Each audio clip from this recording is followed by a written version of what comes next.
The USAID organization in the United States is being stripped down to bare bones by Donald Trump's administration. This is an organization that provides crucial, even life or death funding for vital causes in developing countries. And if you're thinking, I'm in Quebec, why do I care? Well, it turns out that this decision could have big ripple effects here. First, let's take a look at what USAID does. The organization manages about $40 billion American dollars a year. USAID distributes the money to partner organizations around the world, including through organizations here in Canada. Some of the projects USAID helps are, for example, supporting women fleeing gender violence in Ukraine. Others help people access vaccines and medicine in Pakistan in the fight to eradicate polio. This project helps feed and house families in Mali who have been displaced by war, and it's managed by a Quebec-based organization called the Centre for International Studies and Cooperation. Philippe Dongier runs CECI and says that they had to suddenly shut the project down.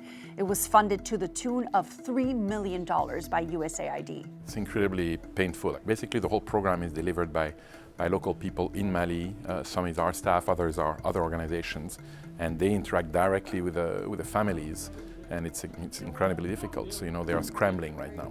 Let's pause for a second because it's worth explaining something. Governments don't pour millions of dollars in aid abroad only out of the goodness of their hearts.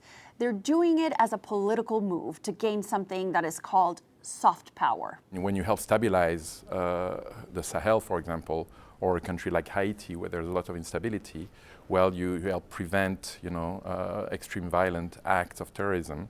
You help prevent, to some extent, large migratory flows.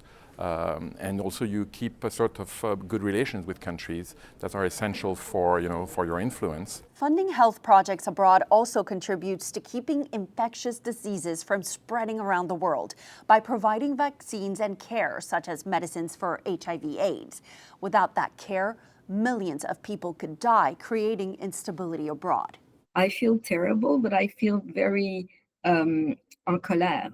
We have to be very scared of what's happening. Global Affairs Canada says the situation is highly concerning. Meanwhile, organizations are scrambling, trying to find alternative funding. That not only means knocking on the government's doors, but also on yours. Organizations we spoke to said they will likely begin collecting funds here and ask for your help to fill the void that USAID is leaving. Gloria Enriquez, CBC News, Montreal.